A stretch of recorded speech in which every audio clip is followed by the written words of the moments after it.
The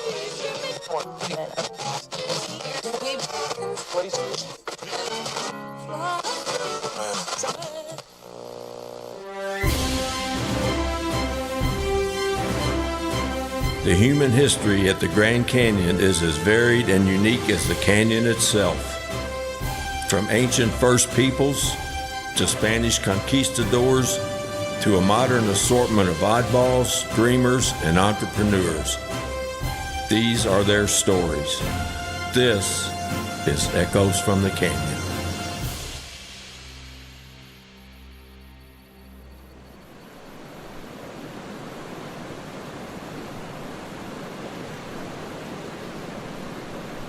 Inspired by exciting tales of recent river trips, newlyweds Glenn and Bessie Hyde fantasized about the rapids of the Colorado River during the summer of tending family fields in Idaho. Soon after harvest was stored for the year, they made their way to Green River, Utah, to gather supplies and build their vessel, a flat-bottomed sweep scow. On October 20th, 1928, they began their journey. Launching on the river, they would never leave.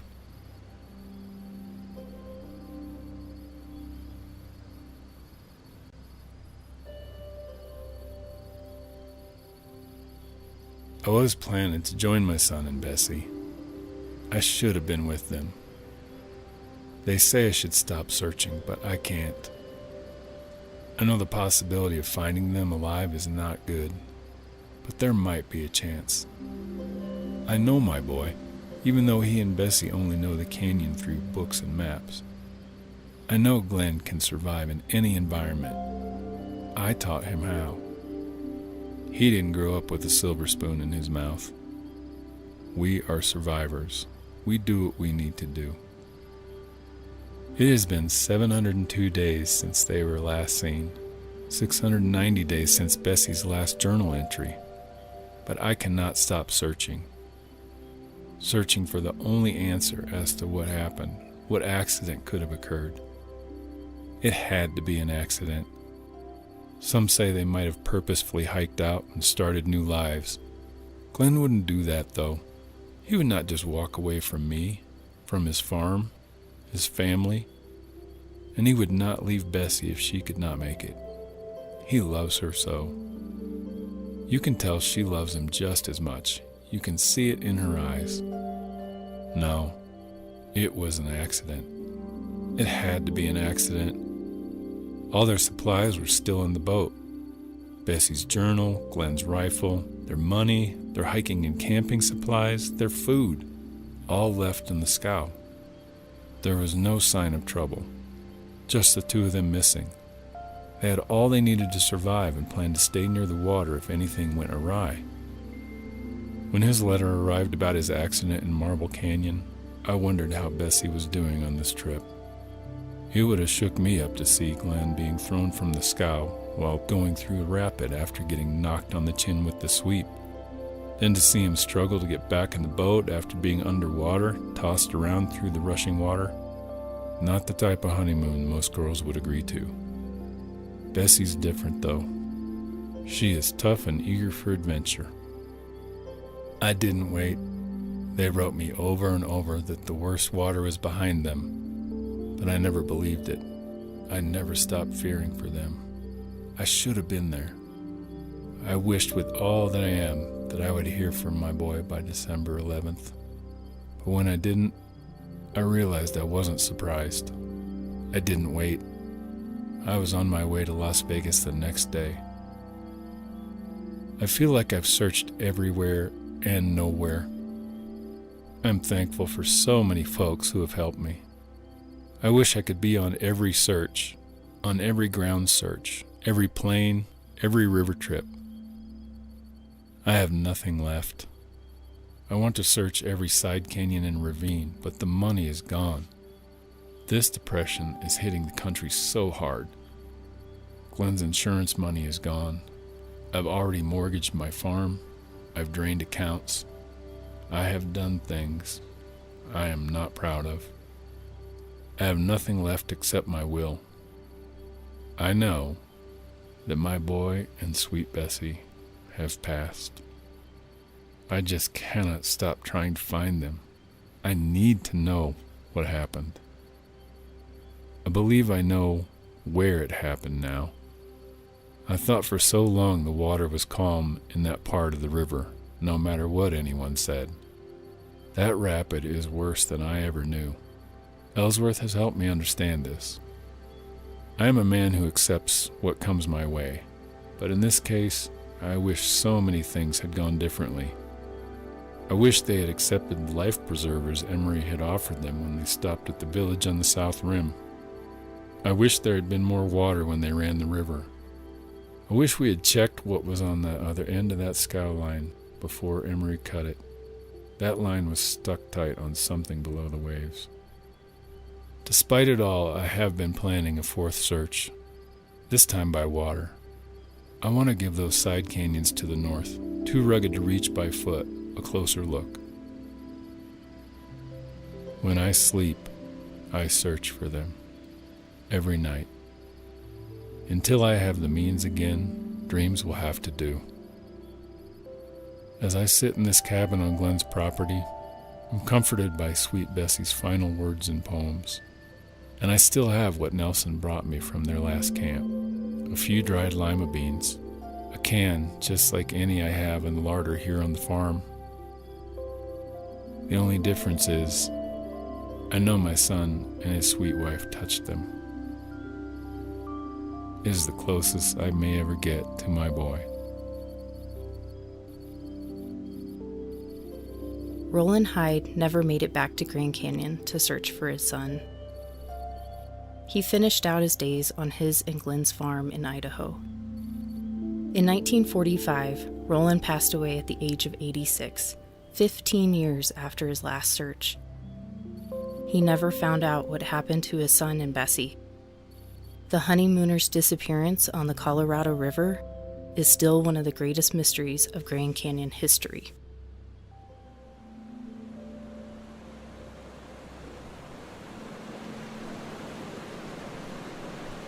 "Oh, Mama dear, please come. My dolly must be drowned. When I put her on the creek, she sunk without a sound." Wee Betty's eyes filled with tears. Where could poor Dolly be? Perhaps she turned to a mermaid and drifted out to sea.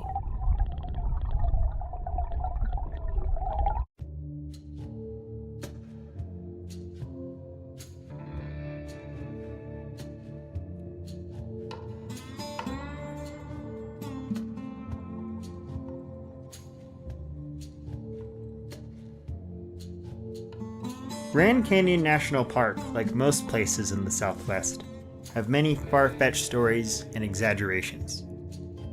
Many of these tales are as tall as the canyon walls. Between the miners, rangers, and mule wranglers, it can be difficult to tell when truth gets in the way of a good story. However, out of all the locations within the canyon, Phantom Ranch seems to be the setting of many plots. Found at the bottom of Grand Canyon by the Colorado River, Phantom Ranch is considered an oasis by backpackers and mule riders, with an abundance of shade, creeks, lodging, and lemonade for sale. Despite its long history, there remains many unanswered questions about the ranch. During my time at Phantom, I heard accounts by others that I found hard to believe. Ranchers and mule wranglers told me the old bunkhouse at Phantom Ranch is known to be haunted.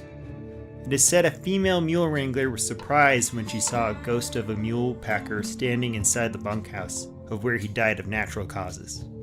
She said it was more concerning to know she would sleep in the same bed he died in. Many hikers and campers in the campground say they've seen shadows walking past them, sometimes wearing clothes from a different time, like suits and ankle-length skirts from the 1950s, while others dressed as hikers only ask for water. Others have heard the crunch of heavy boots on gravel without seeing the source of the noise. I do not know if I believe these stories, but there are parts of Phantom that remain unexplained.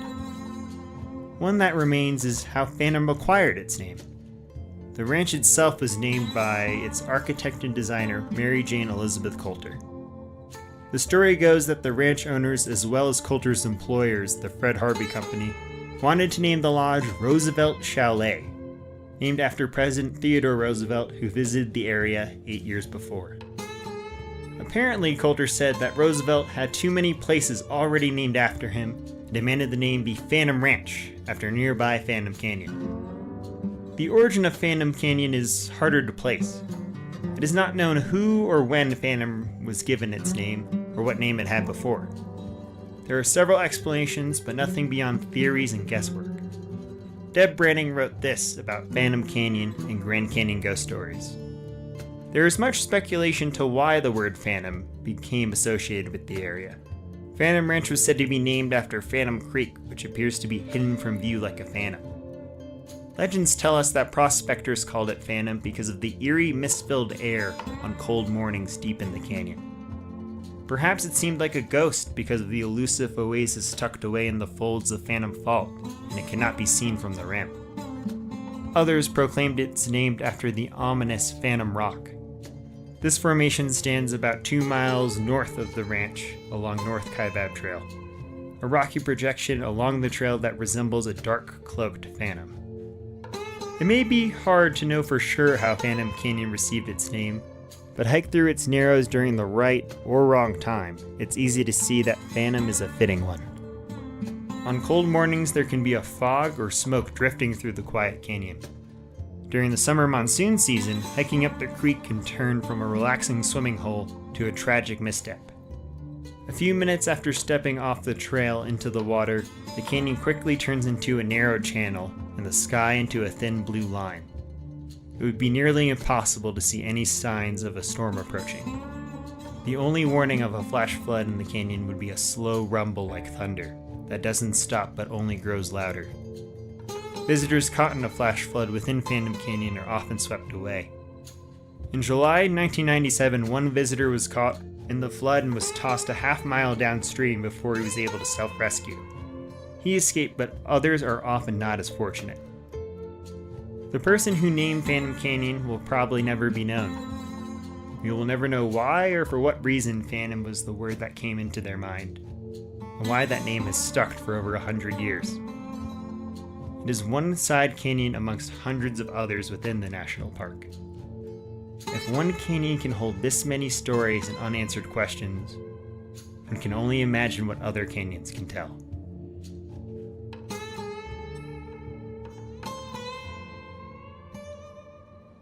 Howdy, William Bass here.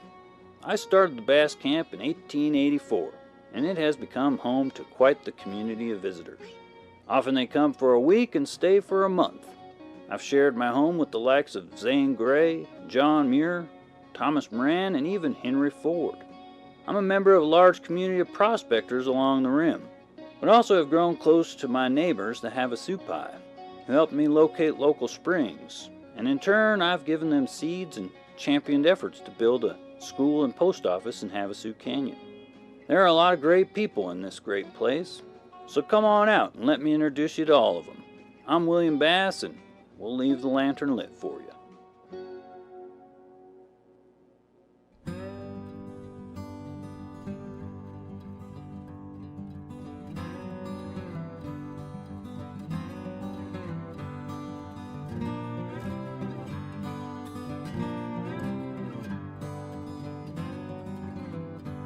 On May 24, 1869, John Wesley Powell left Green River Station, Wyoming Territory, with 9 men in 4 wooden boats with the intention of running the Colorado River through the Grand Canyon, the last unexplored area in the West. On August 30, 1869, Powell floated out of Grand Canyon with 5 men and 2 boats, having achieved his goal. What happened to the 4 men who started the trip but did not finish it? Frank Goodman, an Englishman who was roaming the American West in search of experience, found it when he signed on to Powell's expedition. But he nearly drowned in early June at Disaster Falls when his boat sank, taking all his gear and clothing with it, along with 1/3 of the supplies of the expedition. By early July, Goodman had had enough. His nerves were shot. On July 5th, he walked away from the expedition and back to civilization. Powell and 8 men continued on. The men endured hardship after hardship. they ran dangerous rapids. They lined, that is, they walked along the shore holding onto lines attached to the boat as it floated through the rapid, or portaged, meaning carried the boats along the shore to be relaunched below the rapid. They were thrown overboard and had to swim for their lives. What food they had left spoiled. They suffered through 100-degree heat and flash floods. By mid-August, they were fighting with one another at every turn. On August 27th, they arrived at what was to be named Separation Rapid, one of the worst yet. After scouting from shore, the men determined that they could neither line nor portage around it and had no choice but to run it. 3 men, however, had reached their limit: Ormel Holland, his brother Seneca, and William Dunn. They decided to hike out of the canyon and walk overland to one of the Mormon settlements they knew to be in the area, rather than to commit certain suicide by running the rapid. On the morning of August 28th, Powell and the remaining 5 men boarded 2 of the boats, leaving one behind, and successfully ran the rapid. Dunn and the Howlands, having watched the boats make it to safety below, turned away and climbed out of the canyon. 1 week later, as Powell and his brother Walter were traveling through St. George, Utah on their way back to Salt Lake City, he asked for news about the 3 men who had left the river on August 28th and traveled overland. The first news of their fate arrived in St. George by telegram on September 7th, a few days after Powell's inquiry. It stated that 3 white men were killed by Shivwits Paiutes in retaliation for killing a young woman. The telegram had no indication who sent it or where it was from. When Powell heard this news, he strongly disagreed with the notion that his men would kill an innocent young woman.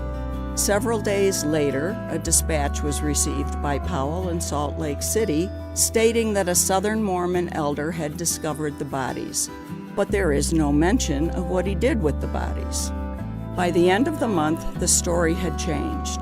The 3 men did not molest the young woman. Rather, they were killed by an enraged Shivwits whose friends had been killed by miners on the other side of the Colorado River. The story continues with the claim that the Shivwits burned all the papers possessed by the 3 men. The papers were presumably the duplicate records of the expedition that the men were carrying. The story changes once again in a November letter written by one Joseph Johnson, a resident of St. George, when it is reported that the men raped the young woman before killing her, and that once they had been murdered, their bodies were left to the wolves. This story is immediately discounted by Johnson, and he states that the Paiutes killed the white men for what they had. Now the motive is robbery. Johnson changes his story in December when he again writes that the men were killed by a band of Shivwits who were seeking revenge for one Shivwits Paiute who was killed by miners across the Colorado River. The final known account, penned by the aforementioned Southern Mormon elder Erastus Snow on December 9th, states that he sent out a search party in response to Powell's inquiry in early September, although he failed to mention this in his September dispatch to Salt Lake City. The search party returned with the news that some Paiutes had killed 3 white men about 100 miles southeast of St. George, not because they had provoked the Paiutes, but in retaliation for some miners who had killed some Paiutes and ravished their young women on the other side of the Colorado River. The following summer, Powell returned to the area to plan another river trip and met with the Shivwits to try to get some answers. A Mormon guide named Jacob Hamblin translated the exchange. The Shivwits admitted to the killing, but now it was one young woman who was killed by miners in a drunken brawl, and Powell's men happened along at the wrong time and were killed in revenge. So, what really happened? No bodies have ever been found, although one of the original expedition members, William Hawkins, stated a few months before he died in 1919 that he had found and buried the bodies in the Shivwoods Mountains below Kanab Wash, a statement that has never been verified. None of the men's possessions have ever been found, although Jack Sumner claimed to have seen the silver watch he gave to Ora Mulholland to give to his sister in the possession of a drunken carouser. Their papers, possessions, and bodies disappeared, seemingly into thin air. All we have are changing stories and unconfirmed theories. Were they killed by Paiutes or by Mormons, who thought the men were federal agents sent to harass them, and who then blamed the Paiutes when they realized their mistake? Why did the story keep changing? Did Jacob Hamblin give a faithful translation of the Shivwoods confession to the murders? If the Paiutes did admit to killing the white men, why were they not charged and punished? For now, we have a lot of unanswered questions. If somebody finds a pile of bones one day on the Shivwoods Plateau, and DNA analysis proves they belong to Ora Mulholland, Seneca Howland, and William Dunn, maybe then we will know what happened to the three men who hiked out of Separation Canyon on August 28, 1869, and were never seen again.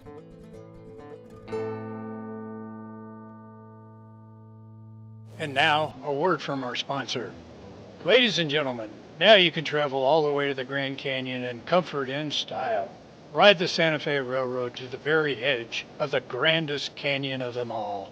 Instead of a dusty, long trip on a bumpy stagecoach, you now can enjoy the comfort of a deluxe passenger car with the most modern of features, and at the low cost of only $3.95.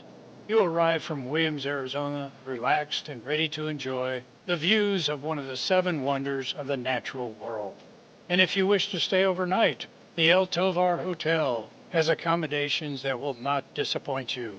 Many say it is the finest hotel west of the Mississippi River, and only a few steps from the rim, with glorious views of the canyon. Run by the celebrated Fred Harvey Company, you will enjoy great accommodations and the finest of meals served in the beautifully decorated dining room. Call Contact 5 to make your reservation today.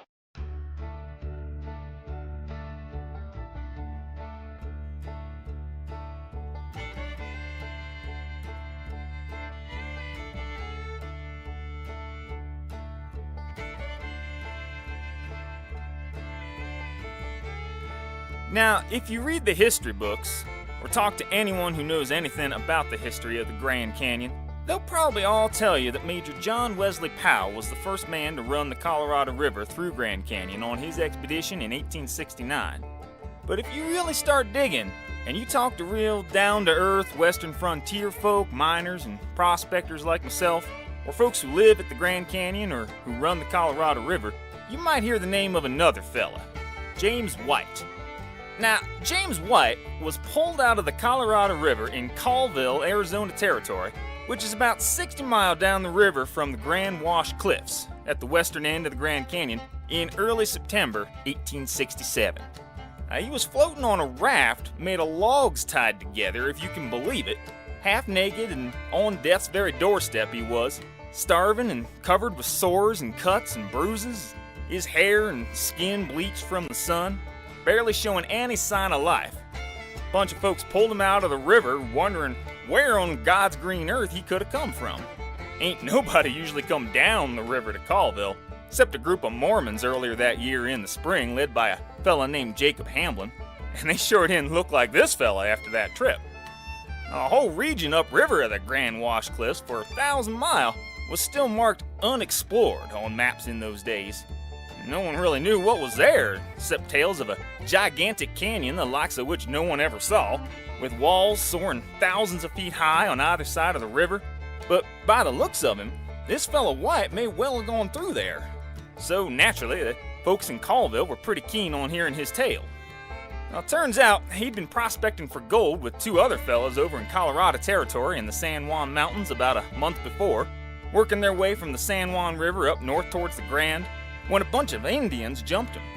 The leader of the group, a fellow by the name of Captain Baker, he was shot and killed right off the bat, but White and the other fella, George Stroll was his name, they managed to escape with their horses down a side canyon and reach the river. Under cover of dark, they took some supplies from their horses and some ropes and tied together a bunch of driftwood into a raft, shoved off on the river to get away from the Indians what killed Captain Baker.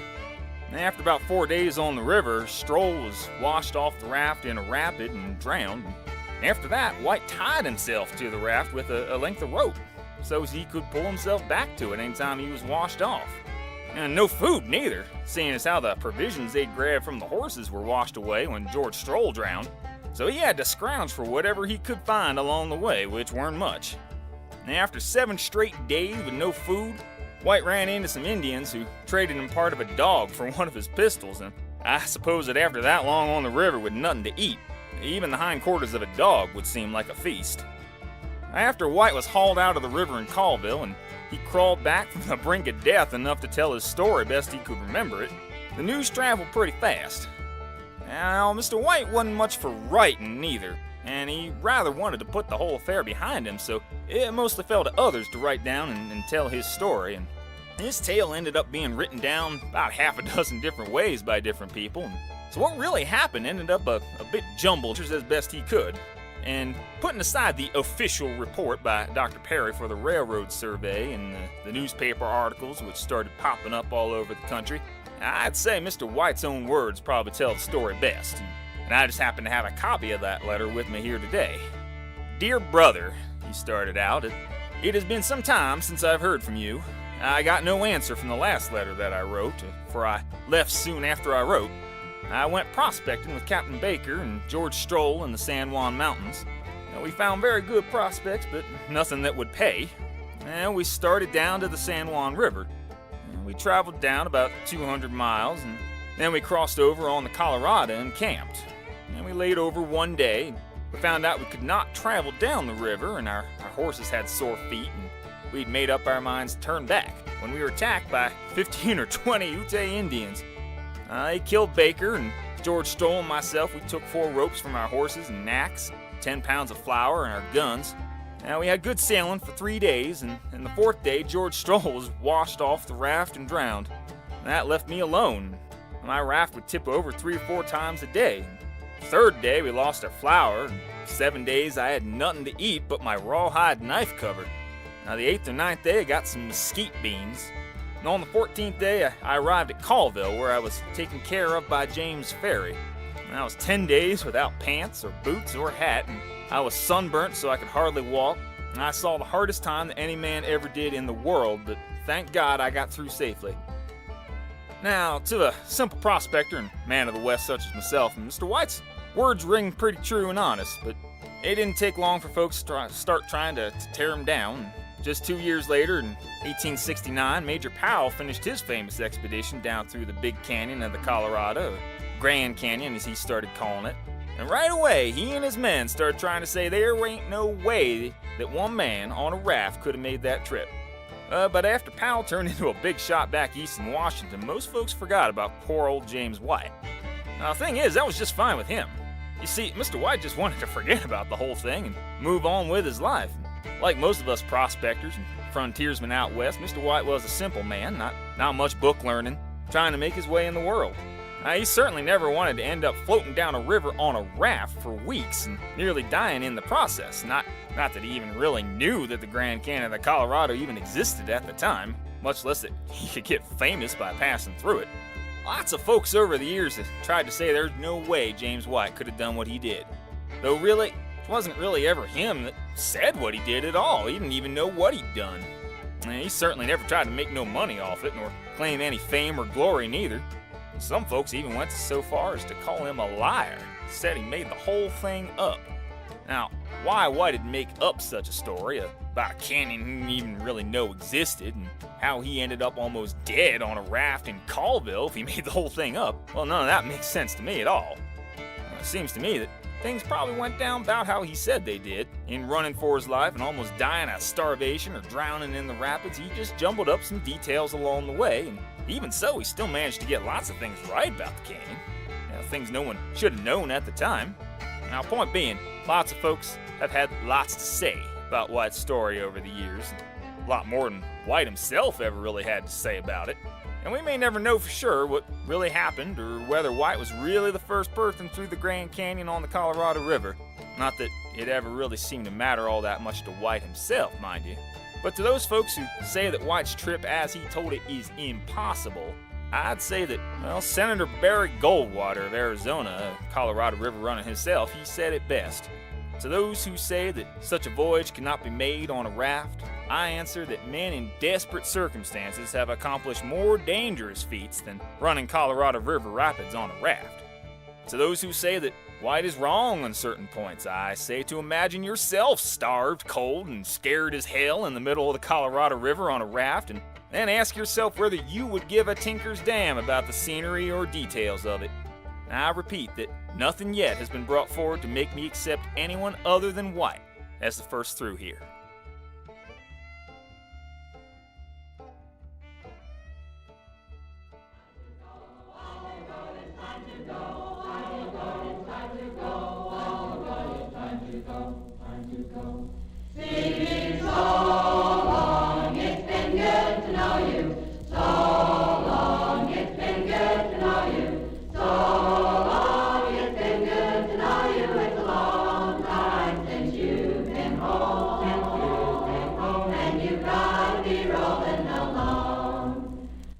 Echoes from the Canyon is produced by park rangers at Grand Canyon National Park, including Taryn Bartkus, Luke Bowman, Christina Caparelli, Jeremy Childs, Joe Dawson, Joel Kane, Ty Karlovitz, Nettie Klingler, Raider Lane, Brian Mall, Brendan Oates, Greg Rasnin, Ann Scott, Tish Tackett, David Whitebread, and John Wishart.